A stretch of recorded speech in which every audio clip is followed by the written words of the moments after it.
এখানকার রাস্তাটা আসলে এতটা ডেঞ্জারাস ছিল, এখানে এসে আমাদের গাড়িটা আটকে যায় এবং আমরা এখান থেকে সবাই গাড়ি থেকে নেমে যাই। হ্যাঁ, মজা করেন না ভাই।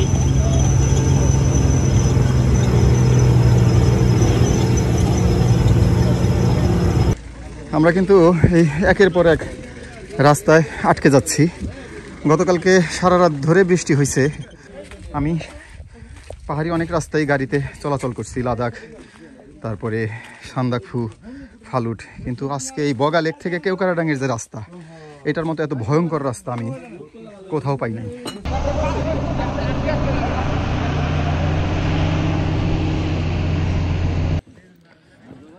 এইখান দিয়ে গাড়িটা এসে ঠিক এই জায়গাটাতে গাড়িটা গেছে, চিন্তা করা যায়। দেখেন আপনারা এই যে গাড়িটা, ও মাই গুডনেস।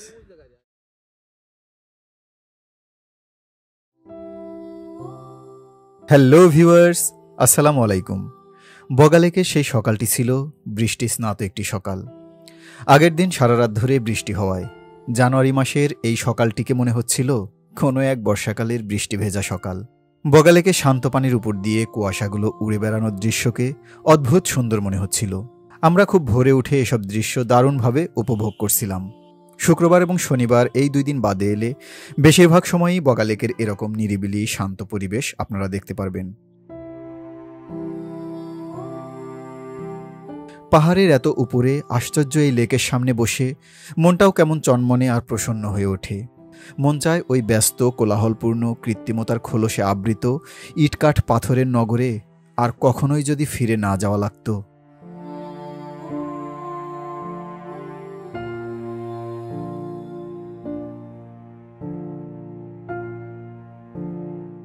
কিন্তু সেটা তো আর হবার নয়।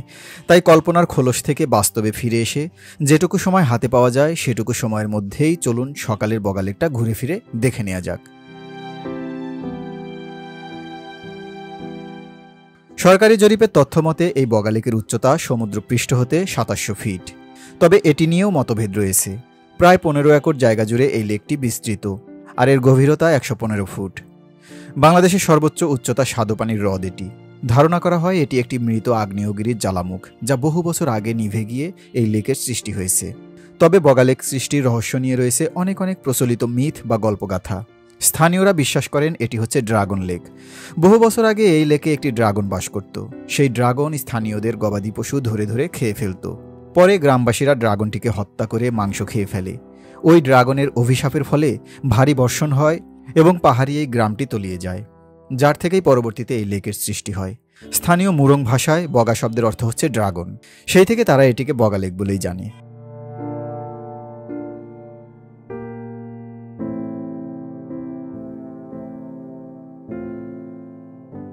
বগা লেকে গোসল করার অনুমতি মিললেও সাঁতার কাটা নিষেধ রয়েছে। তবে আমার মতে গোসলও না করাই উত্তম, কারণ স্থানীয়রা এই লেকের পানি তাদের গৃহস্থালির কাজে ব্যবহার করে থাকেন।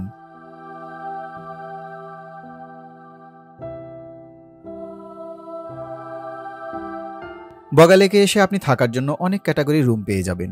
বেশিরভাগই বাঁশ আর কাঠের তৈরি মাচাং জাতীয় কটেজ, যার বাথরুম আবার কটেজ থেকে একটু দূরে। তবে আমরা যে কটেজটিতে ছিলাম সেই বগা লেক কটেজ সহ 2-1টি কটেজে অ্যাটাচ বাথরুম পেয়ে যাবেন।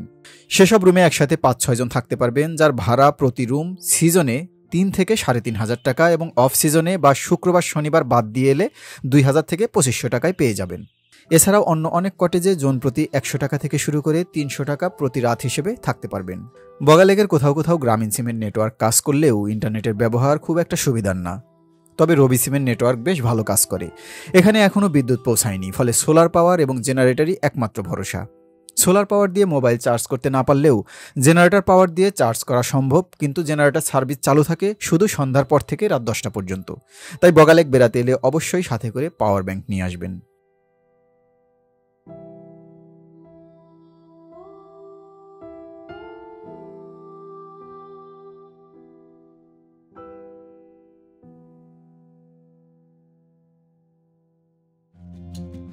বৃষ্টিস্নাত সকালের বগা লেক ঘুরে ফিরে দেখা শেষ করে আমরা চলে এলাম নাস্তা করতে। এক্ষেত্রে আমরা বেছে নিলাম রাস্তার ধারেই রবার্ট কটেজের রেস্টুরেন্ট।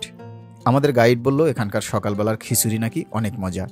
আমরাও শীতের সকালে গরম গরম খিচুড়ির অর্ডার দিয়ে সবাই বসে পড়লাম। খিচুড়ির সাথে ছিল ডিম ভাজি, বেগুন ভাজি, আলুর চপ, পেঁয়াজ, শুকনামরিচ ভর্তা এবং সালাদ। এই সব কিছু এক প্লেটে ছিল এবং প্লেটের দাম ছিল 140 টাকা। সেই খিচুড়ির স্বাদ এখনও যেন জিহ্বায় লেগে আছে।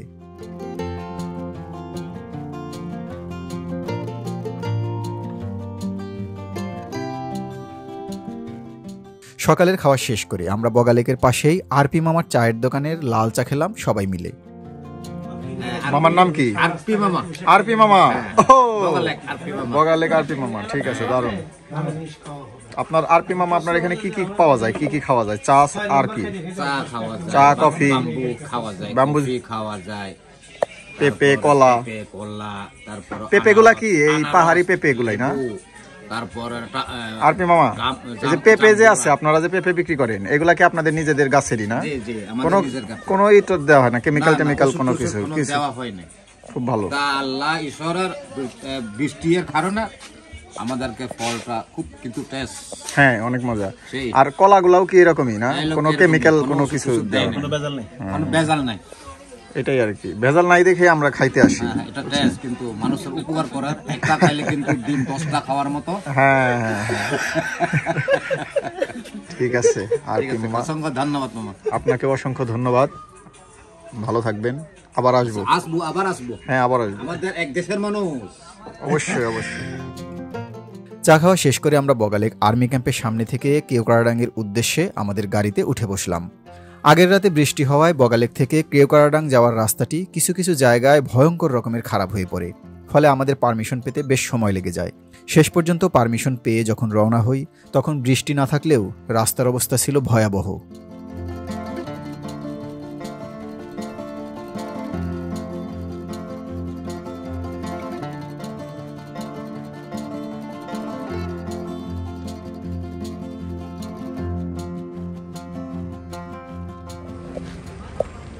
এখানকার রাস্তাটা আসলে এতটা ডেঞ্জারাস ছিল, এখানে এসে আমাদের গাড়িটা আটকে যায় এবং আমরা এখান থেকে সবাই গাড়ি থেকে নেমে যাই। হ্যাঁ, তারপর আমাদের গাড়ি উপরে চলে গেছে। এখানে দেখেন এই যে গাড়িটা ওঠার সময় আসলে খুব মারাত্মকভাবে গাড়িগুলো ফেসে আসে।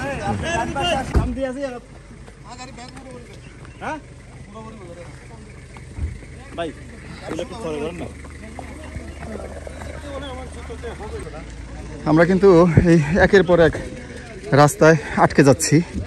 গতকালকে সারা রাত ধরে বৃষ্টি হয়েছে।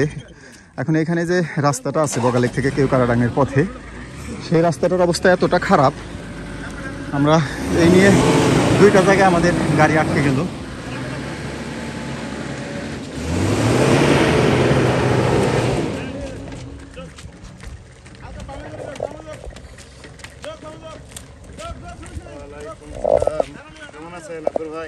আমাদের গাইড এবং ড্রাইভার মিলে চেষ্টা করতেছেন রাস্তাটা পার হওয়ার। তবে এই জায়গাটা পার হয়ে গেলে আমাদের আর সামনে ইনশাল্লাহ কোনো বড় ধরনের এরকম ব্যারিয়ার নাই। আসলে বৃষ্টি না হলে এই রাস্তাটা এতটা ডেঞ্জারাস হতো না। এখন ভীষণ রকম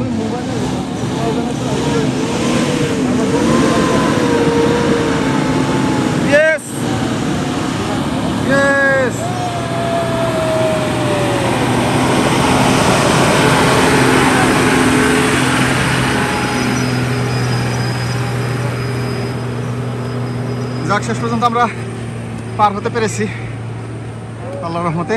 এখন আমরা সামনে আশা করি রাস্তা ঠিকঠাক আছে, এই যে এরকম আপনারা যেটা দেখতেছেন। তবে আমাদের গাড়ির অবস্থা খুব খারাপ, কাদা টাদা দিয়ে একদম আমাদের অবস্থাও খারাপ। এই যে আমি আবার এক জায়গায় পড়ে গেছিলাম। সব কিছু মিলিয়ে আল্লাহ পার করছে, এটাই আলহামদুলিল্লাহ। দুইটা জায়গা একদম বিপজ্জনক ছিল, ভীষণ রকম বিপজ্জনক। আমি পাহাড়ি অনেক রাস্তায় গাড়িতে চলাচল করছি, লাদাখ, তারপরে সান্দাকফু, ফালুট, কিন্তু আজকে এই বগালেক থেকে কেওক্রাডাঙ্গের যে রাস্তা, এটার মতো এত ভয়ঙ্কর রাস্তা আমি কোথাও পাই নাই। অবশ্যই কর্তৃপক্ষের উচিত এই রাস্তাগুলো দ্রুত সংস্কার করা, যেহেতু দুদিন আগেই একটা ঘটনা ঘটছে। সেহেতু এটা অবশ্যই আমলে নেওয়া উচিত।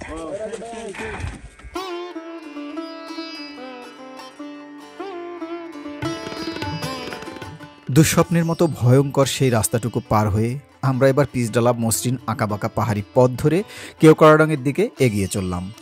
বাকি পথটুকু ছিল স্বপ্নের মতো, চারপাশের প্রকৃতির সাথে শুভ্র মেঘেদের মিতালি। মায়াবী সেই প্রকৃতির হাতছানিতে সাড়া দিয়ে আমরা একটি ভিউ পয়েন্টে দাঁড়িয়ে গেলাম।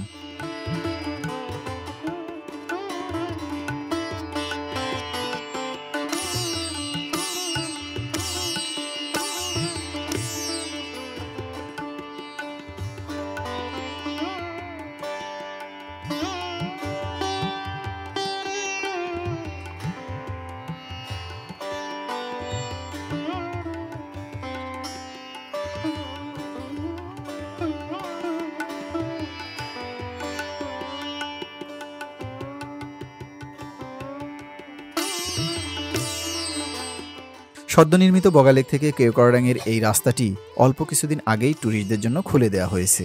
বগালেক থেকে কেওক্রাডাং পর্যন্ত এই রাস্তার দূরত্ব 17 কিলোমিটার, যেতে সময় লাগে 1 থেকে 1.5 ঘন্টা। তবে এই রাস্তায় বাইক নিয়ে যাওয়ার ব্যাপারে এখনও নিষেধাজ্ঞা রয়েছে। এই রাস্তা হওয়ার আগে পর্যন্ত বগালেক থেকে কেওক্রাডাং যেতে হতো ট্রেকিং করে, সময় লাগতো 4 থেকে 5 ঘন্টা। তবে এখন ট্রেকিংয়ের পারমিশন দিচ্ছে না। গাড়িতে করে যেতে এখন সময় কম লাগছে এবং সহজেই যাওয়া যাচ্ছে বটে, কিন্তু ট্রেকিং করে যাওয়ার সেই আনন্দটা যেন কিছুটা ফিকে হয়ে গেছে।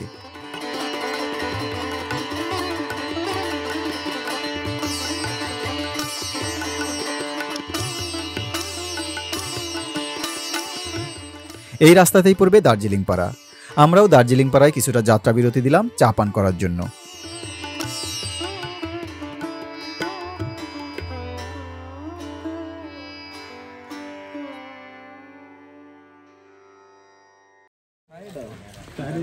রাজেন্দ্রের এই ঘরটা না,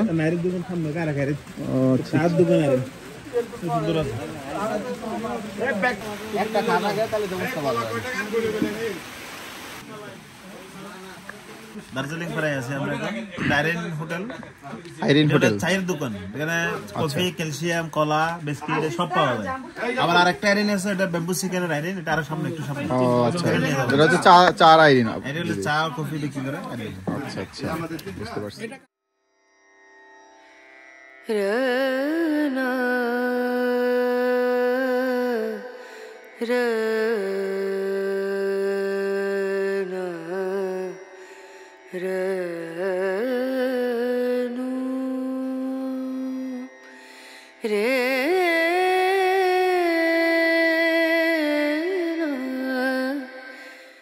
দার্জিলিং পাড়ায় চা বিরতি শেষ করে আমরা আবার কেওক্রাডাঙের পথ ধরলাম।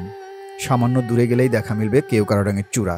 ঠিক সেই সময় আমরা প্রত্যক্ষ করলাম সেই ভয়ানক অ্যাক্সিডেন্টের স্পটটি, যেখানে আমাদের যাত্রার মাত্র 2 দিন আগে 13 জন ট্যুরিস্ট সহ একটি চাঁদের গাড়ি কেওক্রাডাং থেকে নামার সময় পাহাড়ের গভীর খাদে পড়ে যায়। সাথে সাথে 2 জন মারা যায়, বাকিরাও মারাত্মকভাবে ইনজুর্ড হয়।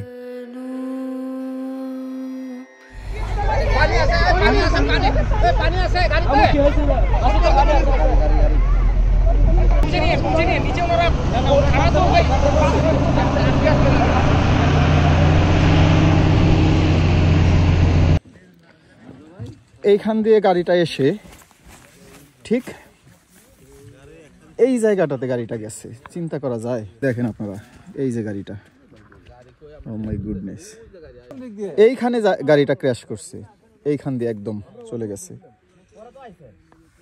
এই যে গাড়িটা এখনো রয়ে গেছে, গাড়িটা তোলা হয় নাই। সো ভিউয়ার্স, এইখানে এই কেওক্রাডাং থেকে, এই হচ্ছে কেওক্রাডাঙের রাস্তা। এই যে রাস্তাটা কেওক্রাডাং থেকে গাড়ি এইখান দিয়ে এসে এই জায়গাটায়, এটা কিন্তু আমার কাছে মোটেই তেমন মানে ডেঞ্জারাস, অবশ্যই ডেঞ্জারাস, কিন্তু অতটাও কিন্তু বিপজ্জনক না। আমরা সামনে যে সমস্ত রাস্তা দেখে আসছি বা উঠে আসলাম, সেই রাস্তার তুলনায় কিন্তু এটা আমার কাছে অনেক কম বিপজ্জনক মনে হয়েছে। তারপরও এইখান দিয়ে দেখেন, এখানে কিন্তু অনেক প্রশস্ত, এইটা তো একটা 40 ফিট রাস্তা আছেই, এখানে এত প্রশস্ত, তারপরও এইখান দিয়ে গাড়িটা এসে ঠিক এই জায়গাটাতে গাড়িটা গেছে, চিন্তা করা যায়। ও মাই গড, দেখেন এই যে গাড়িটা, আমি একটু জুম করে দেখাই।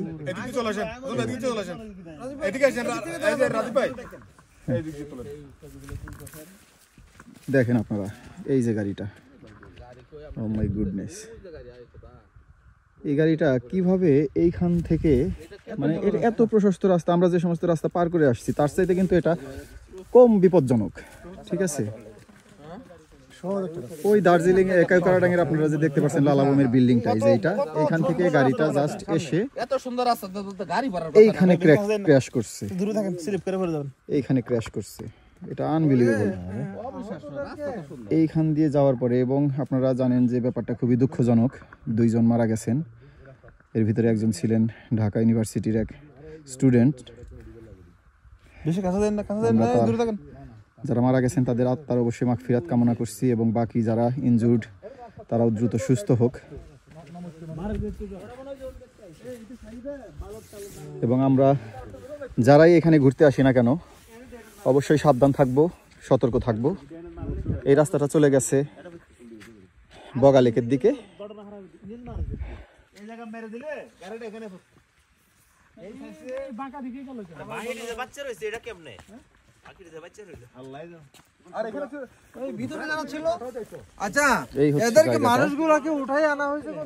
এইখানে গাড়িটা ক্র্যাশ করছে, এইখান দিয়ে একদম চলে গেছে। এই যে গাড়িটা এখনো রয়ে গেছে, গাড়িটা তোলা হয় নাই।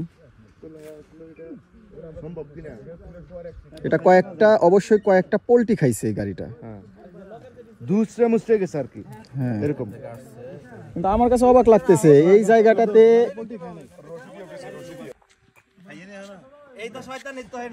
আমাদের ড্রাইভার সাহেব এই ব্যাপারে আপনি কিছু বলেন যে এটা আসলে কি কারণে হইলো ব্যাপারটা, আপনারা তো জানেন, কিছুটা হলে তো জানেন নাকি? আচ্ছা, একটু সমস্যা আছে না? আচ্ছা, যাই হোক, আপনার কাছে কি মনে হয় এজ এ ড্রাইভার হিসেবে এইখানে যে রাস্তাটা, এটা কি এতটাই এইখান জায়গাটা বিপজ্জনক যে গাড়িটা যে ক্র্যাশ করছে, এটা ড্রাইভারের কি কোনো ভুল ছিল, বা ভিতরে যারা ছিল তাদের কি কোনো, বলতে পারবো না এখন।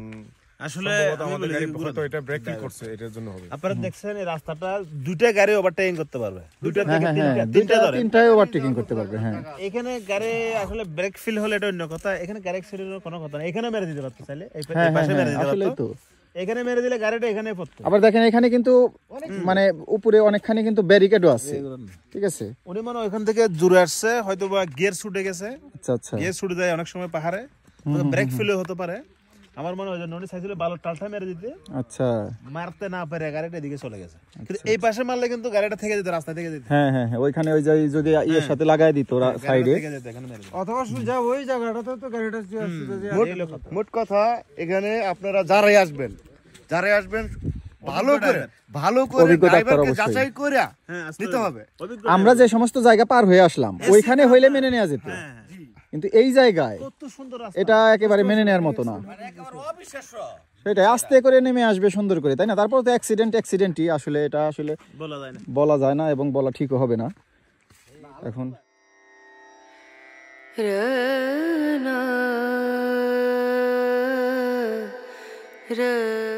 এই দুর্ঘটনায় নিহত সকলের আত্মার শান্তি কামনা করছি, সেই সাথে যারা ইনজুর্ড হয়েছেন তাদের দ্রুত সুস্থতা কামনা করছি। ততক্ষণে আমরা প্রায় কেওক্রাডাঙের কাছাকাছি চলে এসেছি। কিছুক্ষণের মধ্যেই আমরা পৌঁছে গেলাম কেওক্রাডাঙের চূড়ায়।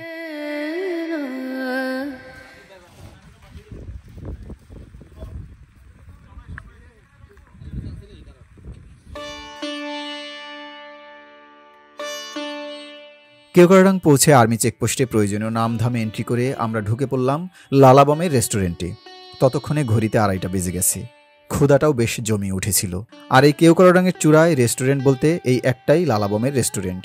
শুধু রেস্টুরেন্ট নয়, এই পুরো কেওক্রাডাঙের চূড়ার মালিক একজনই, আর তিনি হচ্ছেন লালাবম। তাকে নিয়ে মানুষের কৌতূহলের যেন শেষ নেই। এর আগের বার এখানে এসে লালাবমকে দেখার সৌভাগ্য হয়নি, কিন্তু এবার তাকে পেয়ে গেলাম। উনি লালাবম, ওনার ছেলে। ভালো আছেন? হ্যাঁ, কেমন আছেন? আপনারা কেমন আছেন? আজকে আপনাদের একটু ভাগ্য খারাপ, কেন? ওয়েদারটা ঠিক নাই। হ্যাঁ, আমরা তো ভাবছিলাম আসতে পারবো কিনা শেষ পর্যন্ত, কিন্তু তারপরও আসছি। হ্যাঁ, রাস্তা অনেক খারাপ দেখলাম ওইদিকে শুরুতে। হ্যাঁ,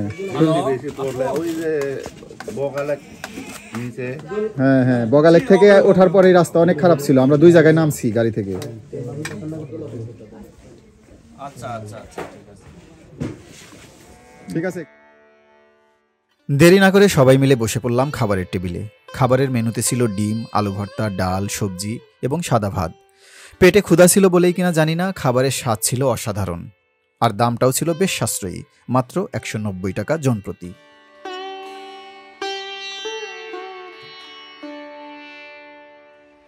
সো ভিউয়ার্স, আমরা এখন আছি কেওক্রাডাং পাহাড়ে। আমরা আড়াইটার দিকে এসে এখানে নামলাম। তারপরে লালাবমের যে রেস্টুরেন্ট আছে, আপনারা জানেন এখানে একজনই মালিক এই পাহাড়ের, উনারই সাম্রাজ্য এই পুরো পাহাড়টা। সেটা হচ্ছে লালাবম, যার ছবি আপনারা একটু আগে দেখলেন, ভিডিও দেখলেন। তো লালাবমের এই রেস্টুরেন্টে আমরা দুপুরের খাবার খেলাম। খেয়ে দিয়ে একটু সবাই মিলে হাঁটতে বের হয়েছি। জাস্ট এখানে একটা হেলিপ্যাড আছে, সেইখানে আমরা একটু গিয়ে কিছুটা সময় কাটাবো। তারপরে আমরা আমাদের কটেজে চেক আউট করবো। এখানে একটা ঝুমঘর কটেজ আছে, সেইখানেই আমরা চেক ইন করবো, সরি। আর ওই যে পিছনে যে বিল্ডিংটা দেখতে পাচ্ছেন, এই যে এই বিল্ডিংটা হচ্ছে লালাবমেরই বিল্ডিং। এটাও একটা কটেজ। এটাতে জাস্ট এটা সম্ভবত কনস্ট্রাকশনের কাজ এখনো শেষ হয় নাই। আর ওয়েদারটা ভীষণ খারাপ ছিল। এর ভিতরে আপনারা তো দেখলেনই কত চড়াই উতরাই এবং ভয়ঙ্কর সব রাস্তা পার করে আমরা আসলাম। আলহামদুলিল্লাহ শেষ পর্যন্ত এসে পৌঁছাইছি। তো আপনারা সাথে থাকুন। আমরা এখন এখানে একটু ঘুরে টুরে রুমে চলে যাব, একটু রেস্ট নিয়ে তারপরে বিকেলে আবার বের হব। যদি ওয়েদার ভালো থাকে তাহলে হয়তো বা ভালো ভালো কিছু ভিউ পাওয়া সম্ভব, আর সেটা না হলে তো আসলে কিছু করার নাই। তারপরে এখানে আসতে পারছি শেষ পর্যন্ত, এই জন্যই আলহামদুলিল্লাহ। তো দেখতে থাকুন।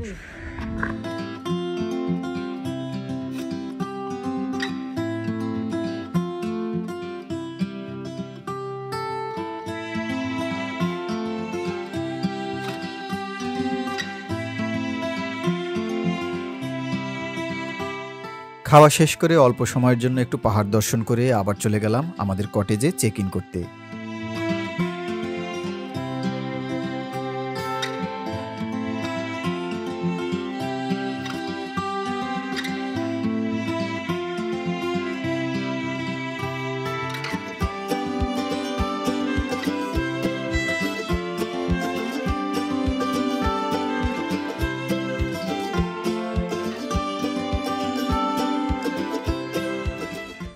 তো আমরা এখন যাচ্ছি আমাদের কটেজে, যেটা ঝুমঘর কটেজ। হালকা একটু বৃষ্টিও নামতেছে। খাওয়া দাওয়া শেষ করে একটু আশেপাশে ঘুরে আমরা এখন কটেজে গিয়ে একটু রেস্ট করব। বৃষ্টিটা কমে আসলে আবার বের হব। বিকেলটা আমরা কাটাবো হচ্ছে কেওক্রাডাঙের চূড়ায়।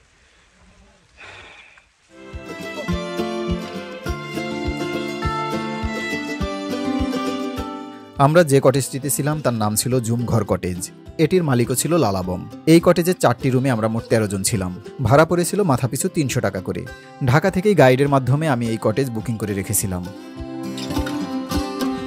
অবশ্যই জুতা বাইরে রাখবো। লাইট টাইট যদিও এখনো আসে নাই।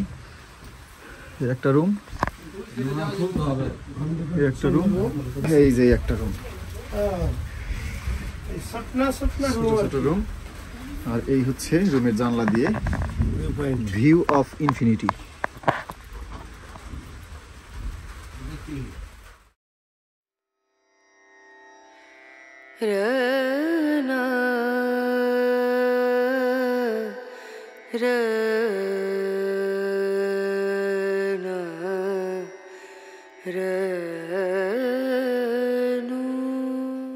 অনেক দিন থেকেই আমার একটা পাহাড় কেনার শখ, কিন্তু পাহাড় কে বিক্রি করে তা জানি না। যদি তার দেখা পেতাম, দামের জন্য আটকাতো না। আমার নিজস্ব একটা নদী আছে, সেটা দিয়ে দিতাম পাহাড়টার বদলে। কে না জানে পাহাড়ের চেয়ে নদীর দামই বেশি। পাহাড় স্থাণু, নদী বহমান। তবু আমি নদীর বদলে পাহাড়টাই কিনতাম, কারণ আমি ঠকতে চাই।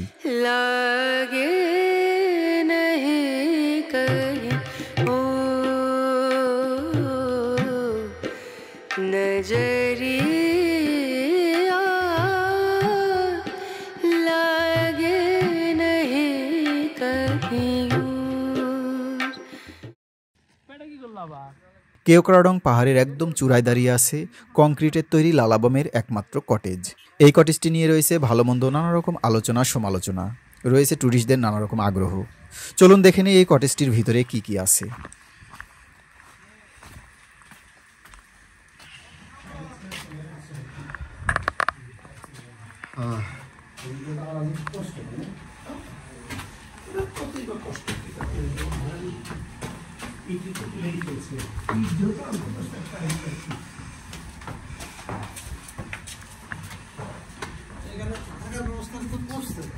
করছে না? হ্যাঁ, এখানে আছে 3টা রুম। ঢালাই বিছনা। এরকম রুমগুলো দেখি একটু। আচ্ছা,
সন্ধ্যায় আমরা আবারও চলে এলাম লালাবমের রেস্টুরেন্টে চা খেতে।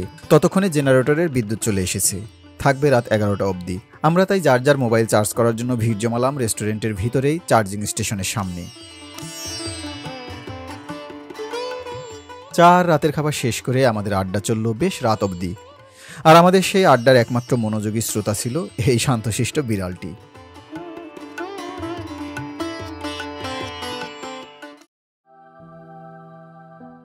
সেদিনের রাতটি ছিল পূর্ণিমা রাত। চাঁদের হাসি যেন বাঁধ ভেঙেছিল। মেঘের ফাঁক গলে মাঝরাতে পূর্ণিমা চাঁদের সেই মায়াবী মোহনীয় রূপ আমাদের শুধু মুগ্ধই করেনি, স্তম্ভিত করে দিয়েছিল।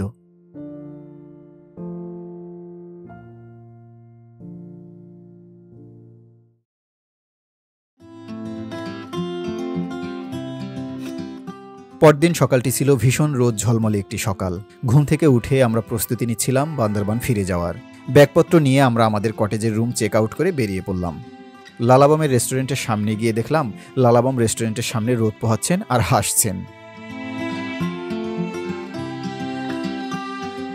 এরপর আমরা একে একে সবাই হাত মুখ ধুয়ে প্রাকৃতিক কাজকর্ম সেরে ফ্রেশ হয়ে নিলাম। এ পর্যায়ে আপনাদের মনে প্রশ্ন জাগতে পারে কেওক্রাডাঙের টয়লেটের ব্যবস্থা কেমন। আমি বলবো তেমন আহামরি কিছু আশা করা ভুল হবে। তবে ব্যবস্থা যা রয়েছে তাতে কাজ চালিয়ে নেওয়া যাবে অনায়াসে যদি আপনার অভ্যাস থাকে। তবে এখানকার কোনো কটেজেই কিন্তু অ্যাটাচ টয়লেট পাবেন না।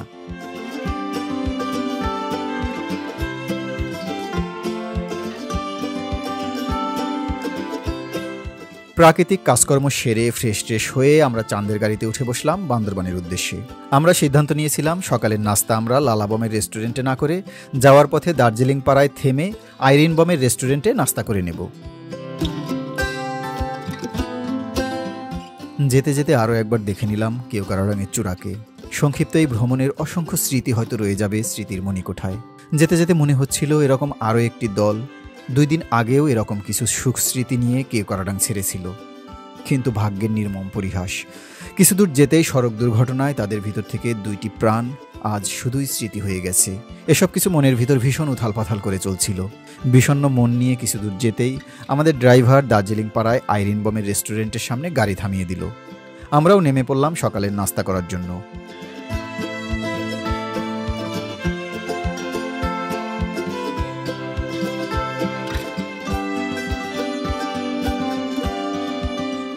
Good morning viewers. কেওক্রাডাঙের দার্জিলিং পাড়ায় আছি আমরা। একটু আগে আমরা কেওক্রাডাঙের যে জুমগড় কটেজে ছিলাম সেখান থেকে আমরা চেক আউট করে এখন আসছি হচ্ছে দার্জিলিং পাড়া। এবং দার্জিলিং পাড়ায় আমরা আইরিন বম দিদির হোটেল যে আছে একটা রেস্টুরেন্ট, সেইখানে আমরা এখন সকালের খাবার খাবো। আমরা গতকালকে যাওয়ার সময় এখানে অর্ডার দিয়ে গেছিলাম হচ্ছে ব্যাম্বু চিকেন। ট্যুরমেটরা সবাই বললো যে আমরা একটু ডিফারেন্ট কিছু ট্রাই করি, তো এখানে এসে ব্যাম্বু চিকেন অর্ডার দিয়ে তারপরে আমরা রাতে ছিলাম হচ্ছে জুম ঘরে। তো সেখানে আর আমরা সকালে নাস্তা করি নাই, আমাদের টার্গেট ছিল এখানে আমরা 8টা থেকে 9টার ভিতরে নাস্তা করে আমরা চলে যাব হচ্ছে বান্দরবান শহরে। তো এখন আয়োজন চলতেছে, আমরা সবাই মোটামুটি খাওয়ার জন্য রেডি আছি। খাবারও হয়তো রেডি হয়ে যাবে কিছুক্ষণের মধ্যেই। খাবার তো রেডি হয়েছে না? তো দেখি আমরা আইরিন বম অর্থাৎ আইরিন দিদির হোটেলের যে চিকেন, ব্যাম্বু চিকেন, সেটার টেস্ট কেমন খেয়ে আপনাদেরকে রিভিউ দেবো, সাথেই থাকুন।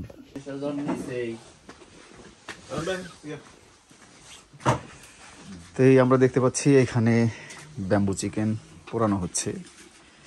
ওনারা যে সিস্টেমে আর কি এটা করে থাকে, চুলার ভিতরে দিয়ে এই বাঁশ, এগুলো হচ্ছে বাঁশের ভিতরে চিকেন ম্যারিনেট করে বিভিন্ন মশলা টশলা দিয়ে মাখিয়ে দেওয়া আছে।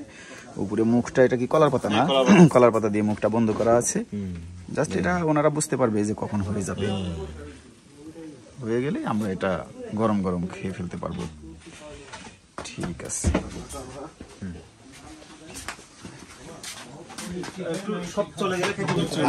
এটাই বলছিলাম গতকালকে যে জুমের চাউল হইলে মজা হবে।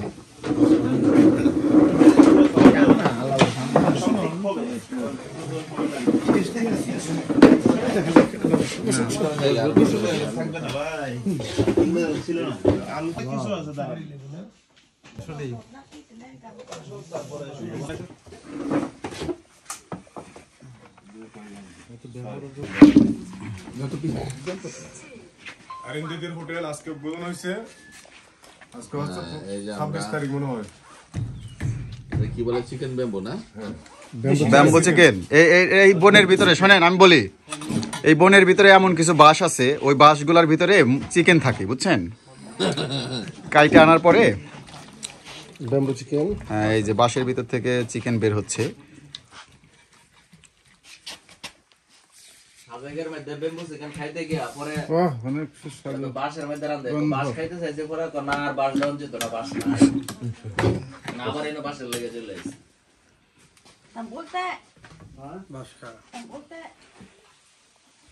আমার কি বাঁশ খাওয়াইবো?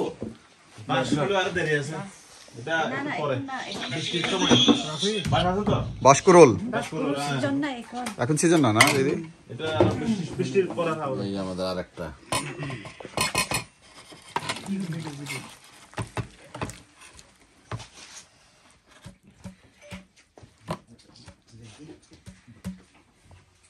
আরো আছে নাকি?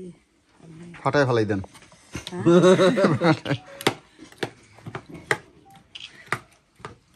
ফ্লেভারটা সুন্দর বাড়িছে, টেস্ট হবে দিদির হাতের রান্না। খুঁজা দুইটা বাঁশি পাওয়া গেছে, এরকম চিকেন বের হয়। বলে খেতে শুরু করেন। আইরিন বম দিদির রেস্টুরেন্টের ব্যাম্বু চিকেন আর ঝুম চালের ধোঁয়া ওঠা গরম ভাত ছিল দুর্দান্ত। দার্জিলিং পাড়ায় এলে এটা মাস্ট ট্রাই আইটেম। দাম পড়বে জন প্রতি 350 টাকা।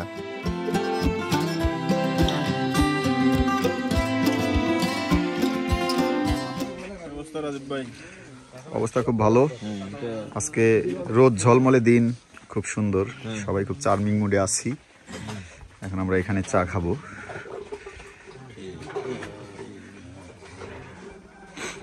দার্জিলিং পাড়ায় আইরিন বম দিদির রেস্টুরেন্টের পাশেই এই চায়ের দোকান। আপনারা যারা সকালে বা দুপুরে খাবার খাবেন, এখানে এসে চা খেতে পারেন।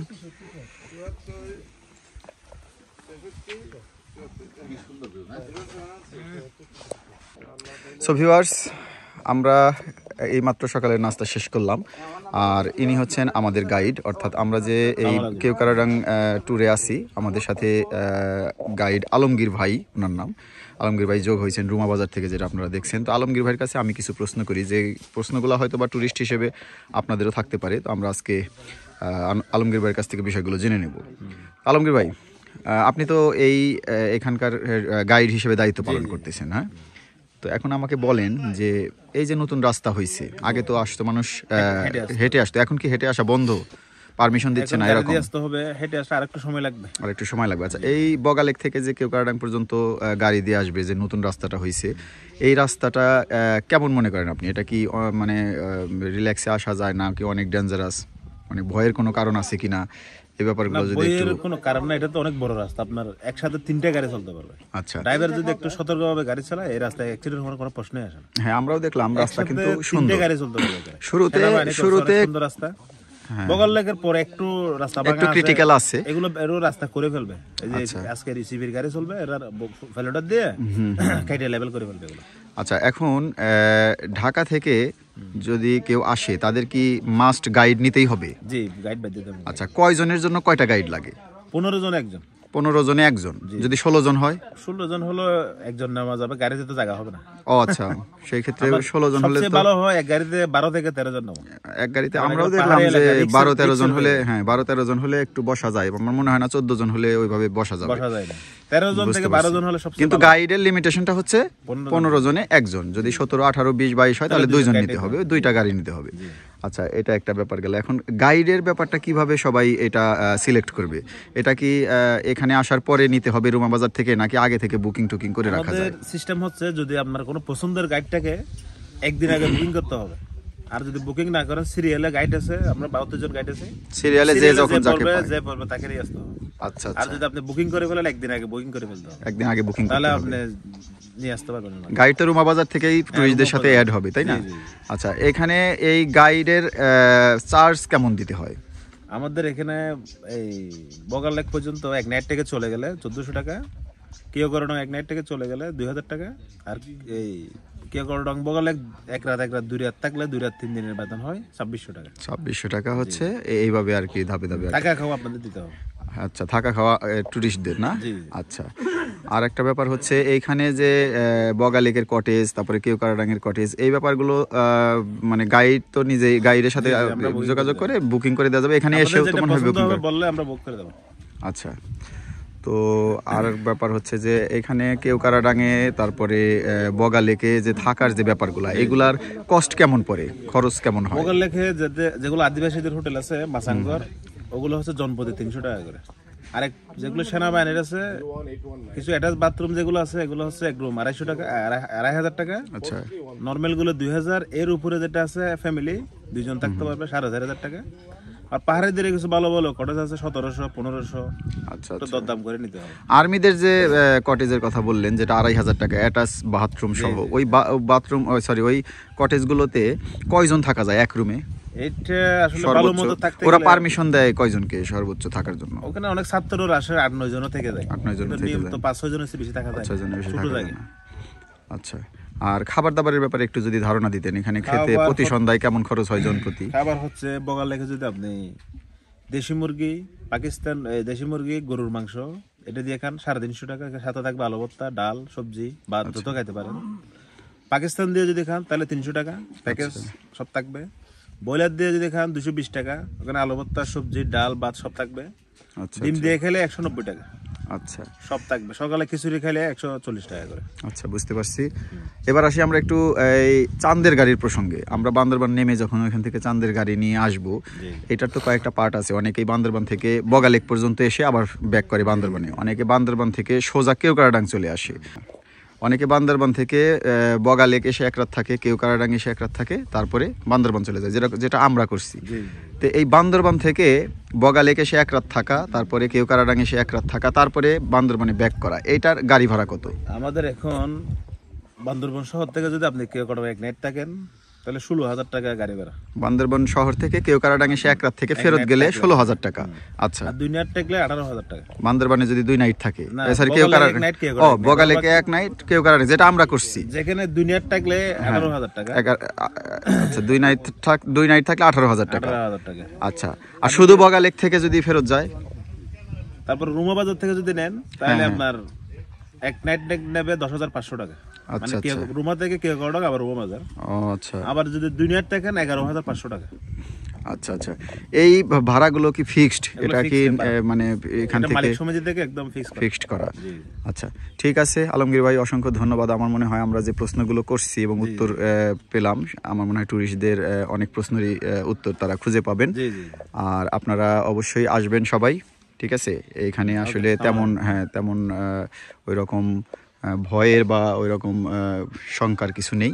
আমরা এসে সুন্দর মতো ঘুরে যাচ্ছি আমরা। জাস্ট একটু বৃষ্টি পেলাম এই আর কি, তারপরে সবকিছু মিলে আমাদেরও 16 কলা পূর্ণ হয়েছে। হ্যাঁ, রাস্তা তো খুব সুন্দর এখানে আমরা দেখতে পাচ্ছি একদম। হ্যাঁ, সো ভিউয়ার্স, বান্দরবানের দিকে ফিরে যেতে যেতে আমি রাজীব ফেরদৌস এই পর্ব থেকে বিদায় নিয়ে নিচ্ছি। আজকের পর্বটি ছিল এই সিরিজের শেষ পর্ব। আমার ভিডিওগুলো যদি আপনাদের কাছে ভালো লেগে থাকে তাহলে আমার চ্যানেলটি সাবস্ক্রাইব করে বেল বাটনটি প্রেস করে রাখবেন। আপনাদের সাথে আবারও দেখা হবে নতুন কোনো সিরিজ নিয়ে, নতুন কোনো ভ্রমণ গল্প শোনাবো আপনাদের। আর হ্যাঁ, যে কথাটি না বললেই নয়, ভ্রমণ করুন নিজের মানসিক শান্তির জন্য।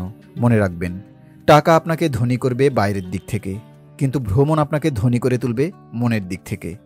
ভালো থাকবেন ভিউয়ার্স, সুস্থ থাকবেন। আল্লাহ হাফেজ।